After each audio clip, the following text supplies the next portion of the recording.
Revda Sverdlovsk region, Russia. January 6, 2020. A taxi pulls up to one of the apartment buildings on Svetnikov Street. The man who comes out of the entrance looks disheveled, as if after a sleepless night, and he smells of alcohol, but this doesn't surprise the driver. The New Year holidays are in full swing.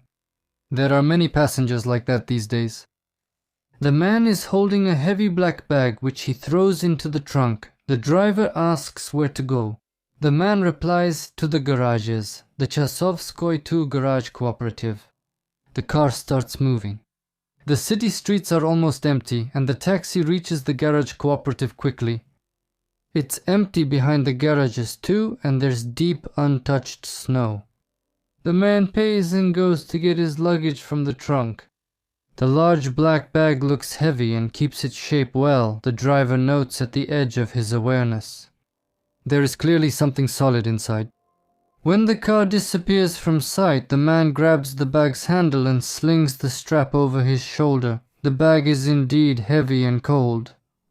The man sinks almost up to his knees in the snow right behind the garages, but he keeps walking toward the road, the river across the wasteland.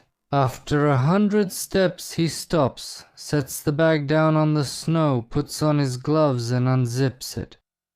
Yellow-red pieces of flesh appear in the light, a dismembered human corpse. The man takes out one piece, a severed foot, and methodically buries it deeper in the snow. Done. He looks around, no one is there, and moves on, stopping along the way to take more and more body parts and organs out of his bag. The man's name is Andrei Ivanov. He is 53 years old. In the black bag on his shoulder is the dismembered corpse of his mother. He spent all last night sawing his mother into pieces. Andrei Ivanov was born in 1967 in Ukraine and was the younger of 2 children in the family. Almost nothing is known about his parents or his childhood. He was not close with his older sister Svetlana. Ivanov was not married, and he didn't have any children either. Until 2019 he mostly lived and worked in Ukraine. His sister and mother, Anastasia, name changed, lived in the city of Revda, Sverdlovsk region.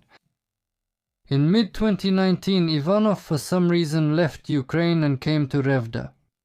He settled on Svetnikov Street in his aunt's apartment, where his mother was already living at that time. From this moment, the chain of events that led to the tragedy begins. Anastasia Ivanova's sister, Tatyana Mikieva, the name has also been changed, seemed to have no objection to having a relative live with her. The 2 women always found something to talk about and rarely had conflicts.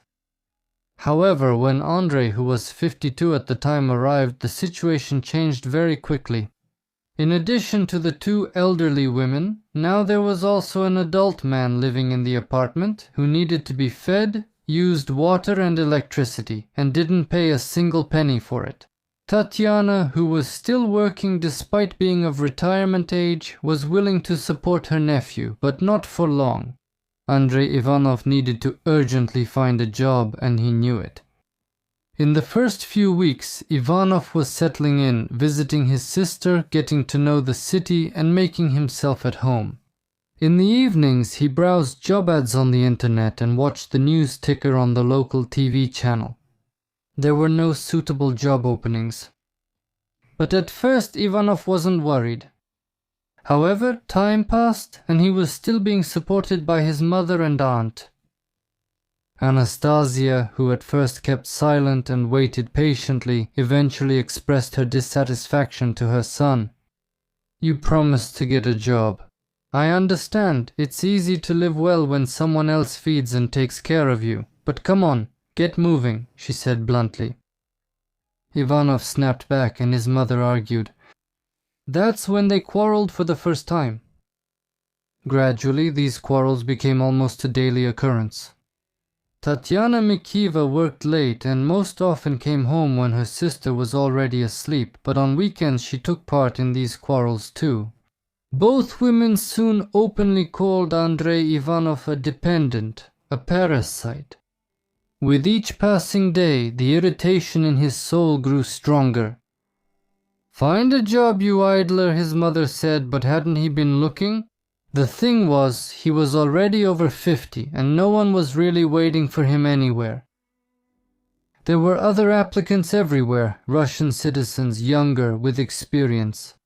A couple of times, Ivanov still came across some job openings: loader, general laborer, painter. But he didn't want, in his own words, to break his back for peanuts. His mother wouldn't let up. Ivanov started leaving the house almost every day, coming back angry and sometimes a little drunk, and would go straight to his room. He came home drunk again, spent the whole day wandering somewhere. How long is this going to go on? His mother started getting worked up when she smelled it. Later in the evening, Ivanov would leave his room to cook himself some dumplings, sit at the table and eat in silence. He had nothing to say in response to her reproaches. He couldn't slam the door and move somewhere else. Sometimes Ivanov would simply get up, take his plate and go to his room. He would close the door, lie down on his bed and try to fall asleep as quickly as possible so he wouldn't hear his mother's and aunt's nagging voices. He sure likes to eat well, but he didn't give a single penny for those dumplings, his mother would note. "He's used to living off of us. He's got it easy," his aunt would chime in. "He's always been so careless," his mother would continue. No woman would want to live with him, not with a temperament like his. Ivanov gritted his teeth, turned to the wall and covered his head with a pillow. By the end of 2019, Andrei Ivanov was still being supported by his mother and her sister. Arguments were a daily occurrence. Neither his mother and aunt nor he himself watched their language.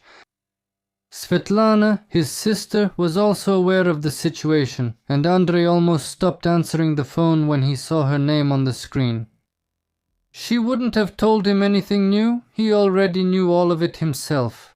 A constant feeling of injustice was eating him up inside, and now another, even more bitter feeling joined it, the realization that nobody needed him, that he was a burden, dead weight, even to his own mother. He didn't have any friends, and ChatGPT hadn't been invented yet. It was impossible to talk or share what was troubling him with anyone. Svetlana supported her mother in everything, and Ivanov knew for sure, if he ever lost it and slammed the door, she definitely wouldn't take him in. She had her own family and her own life in which there was no place for him. Ivanov didn't have his own family or his own life. He felt more and more often like he was cornered. The voices of his mother and aunt echoed even in his dreams, giving him no peace. Parasite, freeloader, sponger, they called him all sorts of names now. By the end of the year, Ivanov started looking for a job again with renewed energy. But he still wasn't having any luck. December 31, 2019 arrived. To celebrate New Year's, his mother and aunt went to Svetlana's, and Ivanov spent the festive night alone in front of the TV with a bottle of vodka and his usual dumplings. He was clicking the remote, switching from channel to channel. Everywhere it was bright and joyful. Glasses clinked, champagne flowed, and music played. Smiling, carefree faces kept appearing on the screen. Ivanov felt like he was suffocating. He stepped out onto the balcony and lit a cigarette, looking out at the city at night. Somewhere out there, his mother, aunt and sister were probably also drinking champagne, eating Olivier salad, and wishing each other a happy new year. Ivanov felt awful inside, filled with anger. He wanted to kick something, break something, smash something. That night, he drank a bottle of vodka alone and slept almost until the evening of the next day. His mother and aunt didn't bother him. Over the next 4 days, Ivanov's mood only got worse. He sat in his room, smoked, and snapped back when his mother or aunt peeked in and asked if he would have lunch or dinner. Finally, on the evening of January 4th, Ivanov came out of his room into the kitchen, and almost immediately a new argument broke out. All 3 participants, as usual, didn't hold back in their language. Ivanov went back to his room and slammed the door. He was boiling inside again, and the voices of his mother and aunt reaching him through the thin door did nothing to help him calm down. Mother was furious. I wish I never saw him. In my old age he became my burden. There's no escape from him. Ivanov paced around the room. He wanted to break something again, smash, destroy, anything at all, just to make his mother stop talking. Maybe the thought flashed through his mind even then, but maybe the decision came later. On the morning of January 5th, his aunt left for work as usual, and Ivanov stayed home with his mother. He spent the first half of the day in his room, then sat in the living room in front of the TV. His mother made lunch and called him to the table. Ivanov came out. There was a pot of borscht on the gas stove. He poured himself some soup into a bowl and put a piece of boiled meat in it. His mother had already washed the dishes, and Ivanov hoped that she would leave after that and let him be. He buried himself in his bowl and ate in silence. Soon his mother needed to get something from the shelf above the kitchen doorway. The woman dragged over a stepladder and, groaning, climbed up. Ivanov chewed melancholically, glancing at his mother, but didn't help. Anastasia felt his gaze.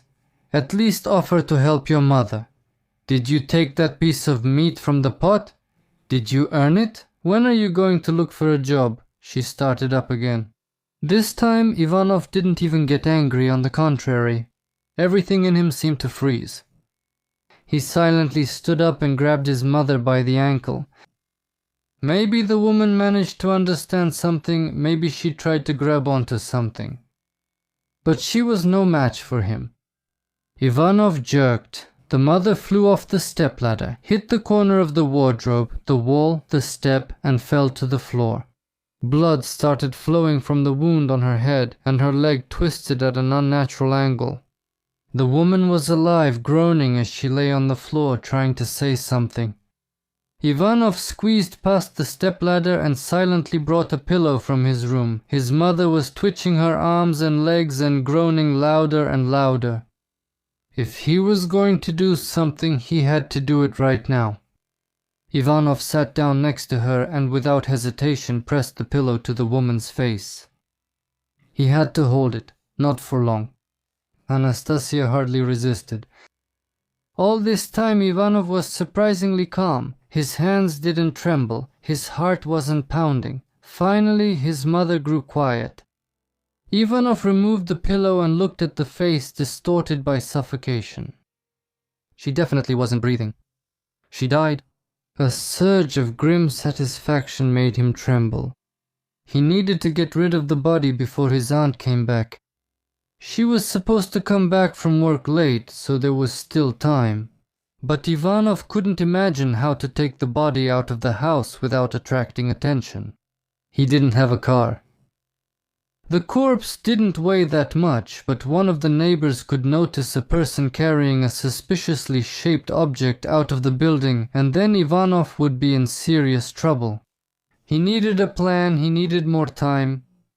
Ivanov decided, I'll think about it tomorrow. For now, he moved his mother's body onto the couch and almost automatically covered her with a blanket. Let his aunt, when she returns, think that her sister is sleeping. She probably won't wake her up so late. And in the morning when Tatiana goes to work again, he'll figure something out. An idea was already forming in his mind. The rest of the day passed quietly for Ivanov.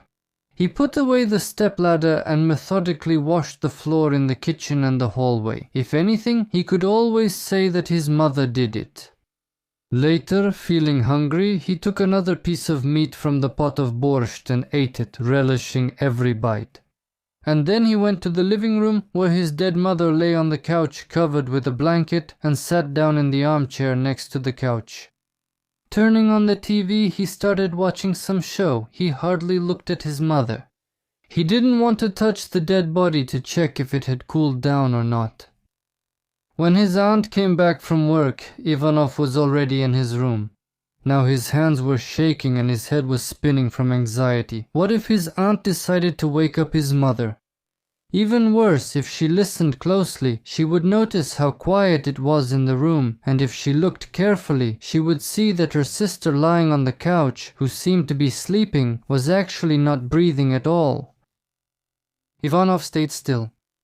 He thought about dealing with his aunt, to grab her by the neck, or maybe stab her with the knife he had used to cut meat just a couple of hours ago.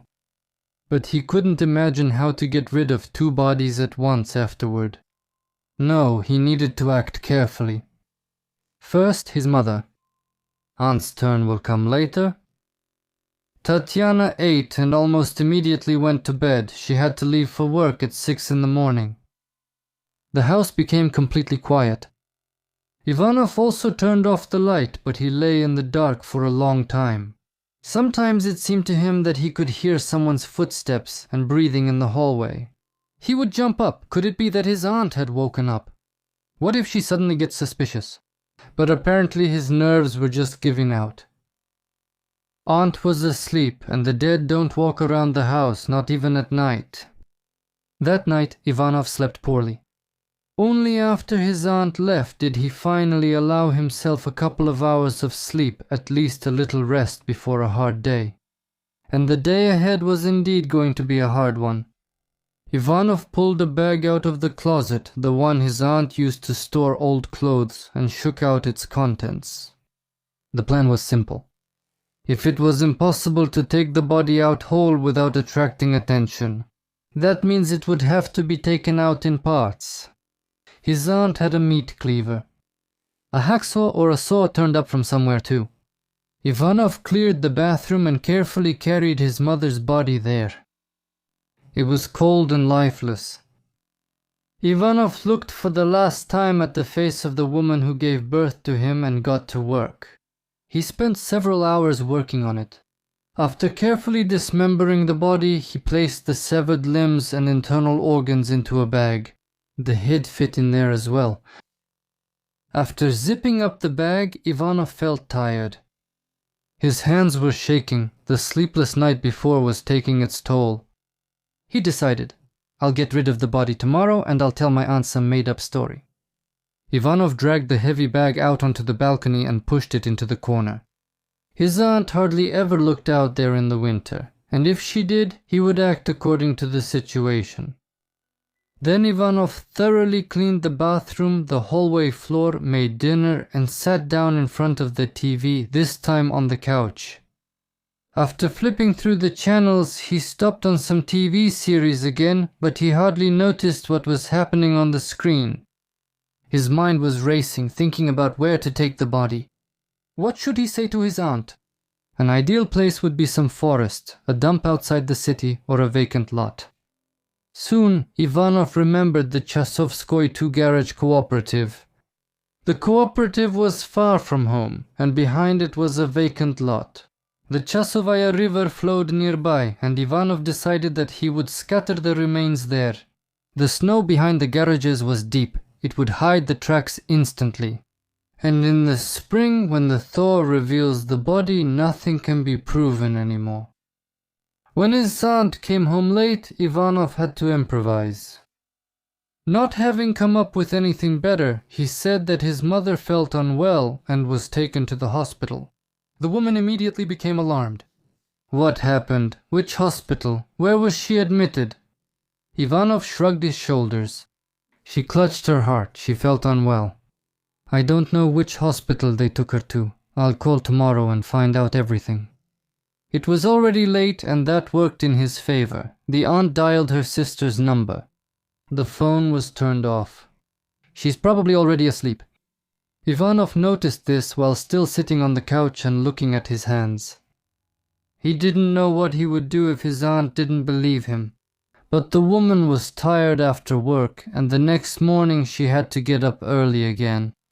She decided to call her sister herself tomorrow. Nodding to Ivanov, the aunt went to the bedroom. Soon the light in there went out. Ivanov exhaled. He got a short reprieve, which he needed to use wisely. Despite all this, the criminal understood that it was really just a reprieve. If his aunt doesn't reach his mother soon, he'll start to panic. She'll get Svetlana involved, and Svetlana won't rest until she gets to the truth. Ivanov wasn't ready to talk to his sister or the police yet. That meant he'd have to get rid of the troublesome relative too. The thought was clear and seemed pretty logical. His mother had already gone quiet, and now his aunt would too. Ivanov even allowed himself to dream about how nice it would be to live alone in his empty apartment, where no one called him careless or demanded anything from him. Physically and mentally exhausted, he slept soundly that night. On January 7, 2020, Andrei Ivanov woke up closer to noon. His aunt hadn't called yet. There was still some time left before she returned. Ivanov went out onto the balcony again. The parts of his mother's body in the bag had frozen, becoming as hard as bricks. By that time, Ivanov already saw the body not as his mother's corpse, but as evidence he needed to get rid of. He didn't feel a trace of regret. On the contrary, only one thought came to his mind: to get the body out of the apartment as quickly as possible and cover his tracks.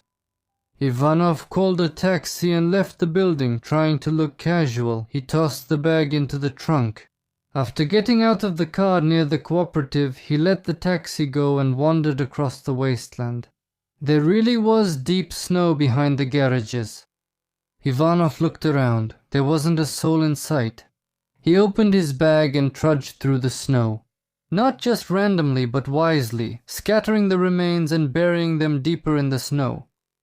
He tried to hide the body parts far from each other so that one piece of flesh wouldn't lead to another.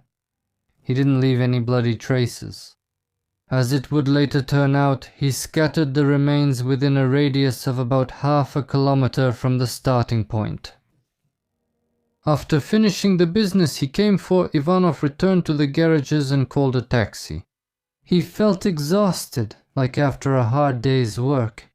There was still some money in his mother's wallet from the day before, and Ivanov ran to the store. He bought a bottle of vodka and some snacks. When his aunt returned, he pretended to be drunk and asleep to avoid questions, but he couldn't delay any longer. Tomorrow his aunt was going to work again, but on January 9th, Tatiana had a day off. That was both good and bad. A day off? That means she won't be missed at work. But at the same time, it meant that his aunt would spend the whole day at home, would pry details out of him, and would surely catch him lying. He had to act. All day on January 8th, Ivanov was at home. He didn't go anywhere, he was getting ready. The criminal decided to pretend to be a stranger. Shortly before his aunt returned home, he put on a mask and gloves. He thought about dealing with the woman using a knife, but Ivanov was afraid there would be too much blood, so he decided to strangle his relative. He had no regret or hesitation. When his aunt came home, he was waiting for her, hiding in the room. The woman took off her shoes and went to the living room, and then Ivanov attacked her with a blanket. After knocking his aunt to the floor, he wrapped her in the blanket so she wouldn't struggle, and then covered her face with a pillow. Tatiana turned out to be surprisingly strong. She resisted, turned away, not letting him press the pillow to her face, and wasn't going to give up. Ivanov growled, "I'll finish you off," but he couldn't carry out his threat. In the end, he was exhausted and breathing heavily leaned against the couch. He pulled the mask off his face. It was hard to breathe in it. Nothing was going according to plan. The aunt was lying on the floor. Somehow she managed to push the pillow off her face, and now the woman was gasping for air and trying to recover. Ivanov understood. The first thing she would do after she recovered was call the police or Svetlana, and then he would be finished. The man got up with difficulty. Still not fully understanding what he was going to do, he went to his room. He came back with an already opened bottle of vodka. He hadn't finished it since yesterday, but Ivanov wasn't planning to drink. The vodka was needed for something else. The aunt was stirring and gradually coming to her senses. Ivanov sat down next to her and pressed the bottle to her lips. "Drink!" The woman tried to turn away, so he pinched her nose. After a few seconds, the aunt opened her mouth to breathe and he simply poured vodka down her throat. When she coughed, Ivanov repeated the procedure. And so it went several times until she got drunk and fell asleep. The criminal approached the woman lying on the floor several times throughout the day. He pressed a pillow against her face until the aunt really started to suffocate, then let go. He would leave, giving her a break and some hope, and then come back with a bottle to pour alcohol down the victim's throat. It seemed like he himself didn't know what he wanted, to take Tatiana's life or to torment her so she would learn her lesson and stop coming at him with complaints and questions. Tatiana herself didn't even understand what she had done to deserve such cruel treatment. The woman didn't know that her sister's body had already been lying in the snow behind the garages for a couple of days, chopped into pieces. And the person who took her life is now in the same room with her. The abuse went on for more than a day, with breaks when Ivanov got tired. Finally, the woman realized she needed to pretend to be dead. She went limp and seemed to stop breathing, and when Ivanov pressed a pillow to her face, she didn't resist. Ivanov didn't check her pulse, or maybe he did, but not properly. Either way, Tatiana convinced him she was dead. After a while, for some reason, he left the apartment, leaving his supposedly dead victim lying on the floor. This was a chance to be saved, and the woman took it. Barely managing to get dressed and put on her shoes, drunk and barely able to stand from pain and stress, Tatiana made her way out of the house. Soon she was already ringing the doorbell of the apartment where Svetlana lived. When her niece opened the door, she couldn't believe her eyes, but after hearing her aunt's story, she immediately called the police. The calendar showed January 10th, 2020. Tatiana Mikiva told the police officers who arrived that her nephew attacked her for no apparent reason and that he clearly tried to take her life. She remembered that Ivanov was shouting threats. While the woman was talking to the police officers, Svetlana was unsuccessfully trying to reach her mother, who was supposedly still somewhere in the hospital. There was no answer. The subscriber was unavailable. Could it be that her brother lied? The woman felt uneasy at the thought of what might have actually happened. On January 11, Svetlana filed a missing person report about her mother. The officers immediately went to the missing woman's place of residence. However, the question remains open as to why they didn't come to Tsvetnikov Street earlier when they heard Tatiana Mikiva's story, but there is no information about that. There are two versions of how the events developed further that day. According to the first version, Andrei Ivanov was at home and the investigators managed to talk to him. He explained that his mother had been taken to the hospital by ambulance, but he didn't know which one, basically repeating what he had told his aunt earlier. He did not provide any further information to the investigation. It is unknown whether he was questioned in connection with the attack on Tatiana Mikiva. According to another more logical version, when someone knocked on the apartment door on Tsvetnikov Street, no one opened the door as expected. Ivanov discovered that his aunt was alive and had managed to escape, so he left the apartment himself. He realized that he had made a big mistake and that no amount of lying would get him out of this. Gathering all the money he could find in the apartment, he bought a ticket to Yekaterinburg and rented a room in a hotel there. What should he do next? The criminal didn't know yet, but he hoped to buy himself some time. On January 15, even though Anastasia Ivanova's body had not been found, the investigative department for Revda opened a criminal case on the grounds of murder under Article 105 of the Criminal Code of the Russian Federation. Ivanova disappeared suddenly. She had no intention of leaving, nor any reason to hide her whereabouts from her relatives. Полагаемый отъезд. The missing woman's sister suggested she could be in a hospital. They checked that as well, but there was no patient named Anastasia Ivanova in any hospital in the city. That meant there was only one option left: a crime. Given the already known circumstances, the main and only suspect in the case of the death of Anastasia Ivanova was her son, the very same one. For reasons still unknown to the investigation, he abused his aunt. Andrei Ivanov was declared wanted. The situation was complicated. He was a citizen of Ukraine and didn't show up in the local databases. However, the Revda investigators handled it extremely well. Ivanov was detained just a few days later in the same hotel in Yekaterinburg. He was depressed. He did not resist during the arrest, and already during the very first interrogation, he admitted his guilt, stating that he took his mother's life because of personal animosity. During the crime scene reenactment, Ivanov indicated the place where he scattered his mother's body parts. They were collected over several days with the help of a specially trained search dog from the Regional Police Canine Center. They didn't collect everything, but they were able to determine the cause of the woman's death. It turned out that Ivanov dismembered the corpse after death to cover up the traces of the crime, not to desecrate the body. This circumstance played a major role in the legal classification of what was done. During the investigation, Andrei Ivanov underwent a forensic psychiatric examination on an inpatient basis. The psychiatrists found him to be mentally healthy and sane. This meant that at the time of the crime, he was able to understand his actions and control them. He was not considered to have acted in the heat of passion. Ivanov acted in a cold-blooded, calculated manner. At the same time, the criminal was also charged with a second offense, threatening to kill his aunt under Part 1 of Article 119 of the Criminal Code of the Russian Federation. The investigation established that Ivanov did not directly attempt on his aunt's life, but only threatened her and deliberately did not carry it through. The two criminal cases were combined into one.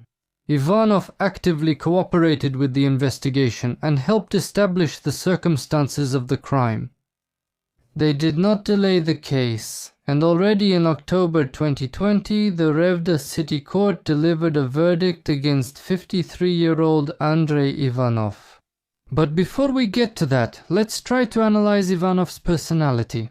He is a typical example of a man with a deformed personality, developed under conditions of chronic frustration, isolation, social failure, and emotional dependence on a parental figure. His profile can be described through several persistent behavioral patterns. First of all, emotional immaturity and a dependent attitude.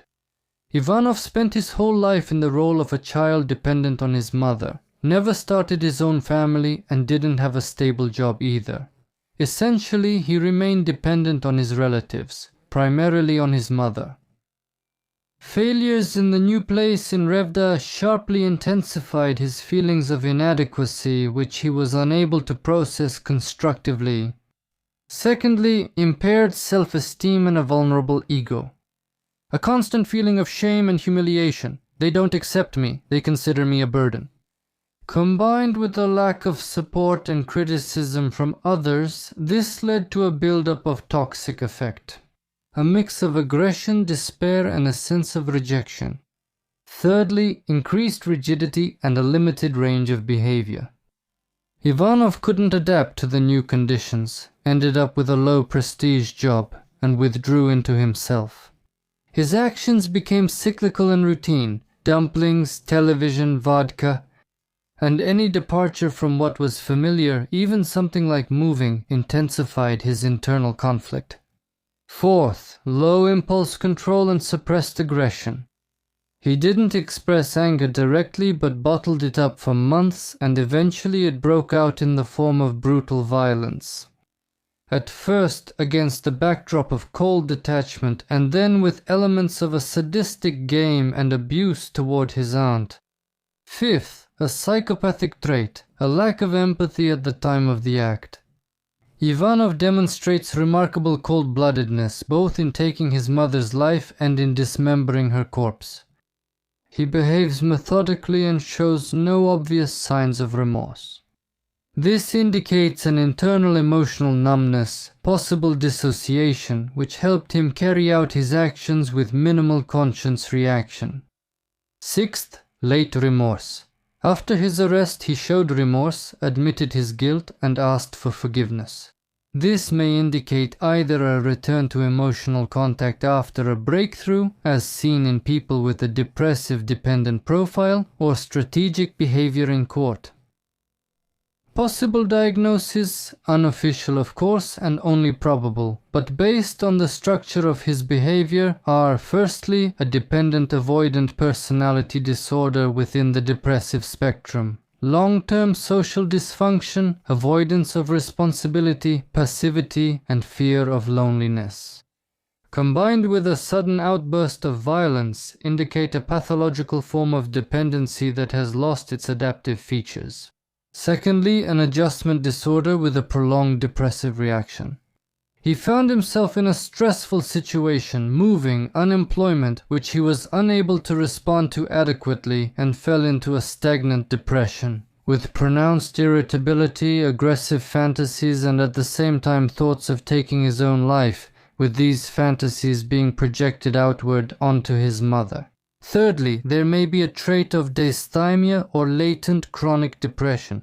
He existed in a bleak, emotionally burned out state where anger, longing, helplessness, and fatigue replaced each other, finding no outlet.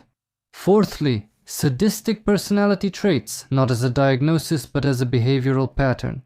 His behavior toward his aunt includes elements of torment, displays of power, and humiliation rooted in his own weakness. He drove her to a state of panic, forced her to drink vodka, strangled her, and wouldn't let go as if he was playing with life. This is no longer just a way to silence someone, but a perversion of power and control. In this way, Andrei Ivanov, a person with poor social adjustment, with accumulated chronic frustration and reactive aggression, repressed until the moment it breaks out. His crimes are neither impulsive nor spontaneous, but the result of a long internal breakdown and learned helplessness which turned into both external and internal destruction. The court sentenced him to 9 years and 2 months in a high-security penal colony. Such crimes are punishable by up to 15 years. But the court did not find any aggravating circumstances, and Svetlana did not insist on a harsh punishment for her brother. Ivanov had no prior convictions, and in addition, the court considered his turning himself in as a mitigating circumstance. In his final statement, Andrei Ivanov asked his sister and aunt for forgiveness. He truly regretted what he had done. However, the sentence seemed too harsh to him, and he tried to appeal it, but the appellate court left the sentence unchanged. The criminal was sent to the penal colony. In March 2025, Andrei Ivanov submitted a petition to the court for a reduction of his sentence. However, both the administration of the correctional facility and the prosecutor spoke out against it. As it turned out, in the colony the convict works as a general laborer, and he often performs his duties irresponsibly. Taking this into account, the Tagil-Strevsky District Court of Nizhny Tagil denied Ivanov's petition.